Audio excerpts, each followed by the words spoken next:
had always possessed an insatiable appetite for exploration. There was an indescribable thrill in unearthing the remnants of history, no matter how seemingly inconsequential.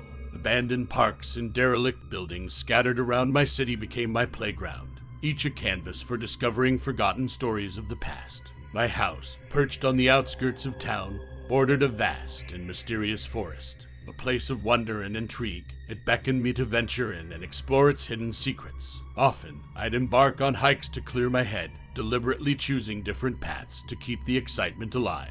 But all of that changed one fateful day when I stumbled upon a small wooden cabin deep within the heart of the forest. This cabin was unlike any I had encountered before.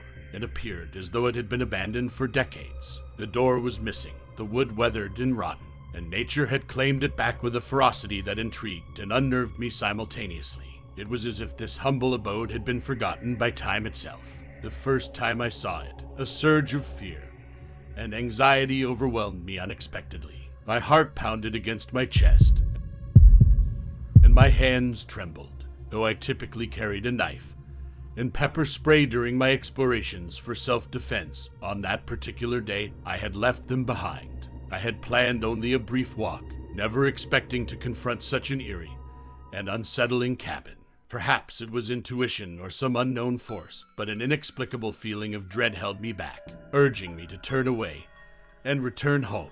And so I did. I retraced my steps, my mind still reeling from the encounter. As I settled back into the familiar surroundings of my home, I attempted to put the incident behind me, but the image of that forsaken cabin continued to haunt my thoughts. I found it increasingly difficult to focus on anything else. The allure of its mystery tugged at my mind like an unsolvable puzzle, and it invaded my dreams, leaving me restless and sleepless. Days turned into nights, and I became obsessed with the question of what could possibly be hidden inside that cabin. My curiosity overpowered any lingering fear, and the need for closure began to consume me. Exactly 1 week after my initial encounter, I resolved to face the cabin and uncover its secrets. Armed this time with my knife and pepper spray, I marched resolutely toward the heart of the forest, retracing my earlier steps with a mix of trepidation and determination. The cabin loomed before me, unchanged and mysterious. As I stepped inside through the empty doorway, the creaking floorboards echoed through the dilapidated structure, seemingly amplifying my unease. In one of the rooms, a soft orange glow emanated from a half-open door. My heart pounded, and my palms turned clammy as I pushed it further. My breath caught in my throat as I discovered 5 identical candles, still upright, their flames flickering, as if untouched by time. The sight seemed almost miraculous, as if these candles had been frozen in time for years. Yet, despite the strange allure of the candles, my attention was drawn to the room's walls. In the dim light, I noticed something unsettling. My name, Jason William, written repeatedly in red, as if etched into the very fabric of the cabin itself. The sight chilled me to the bone, and I felt an inexplicable shiver crawl up my spine. Determined to dispel the eerie ambience, I quickly extinguished the candles. Just as I was about to put out the last one, something red on the wall caught my eye once more. Leaning closer, I realized it was more writing, obscured by the darkness. The closer I looked, the clearer it became, my name, over and over again, scrawled in blood on every inch of the room's walls. Fear and confusion overwhelmed me. My mind struggled to process what I had stumbled upon. How could my name be written in blood on the walls of this abandoned cabin? Was it some sick joke, a morbid prank left by a deranged individual? The thoughts spiraled in my mind, and my heart raced faster than ever before. In the midst of my inner turmoil, a strange force seemed to guide me, urging me to stay, to explore further, to unravel the secrets that lay hidden within the cabin's decaying walls. I felt an inexplicable compulsion to understand, to confront the enigma head-on.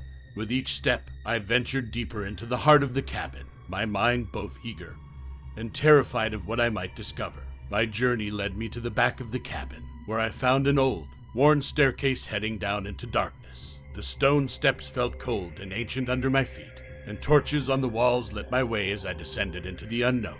As I reached the bottom, an eerie laughter echoed through the air, sending shivers down my spine. A man stood before me, his back turned.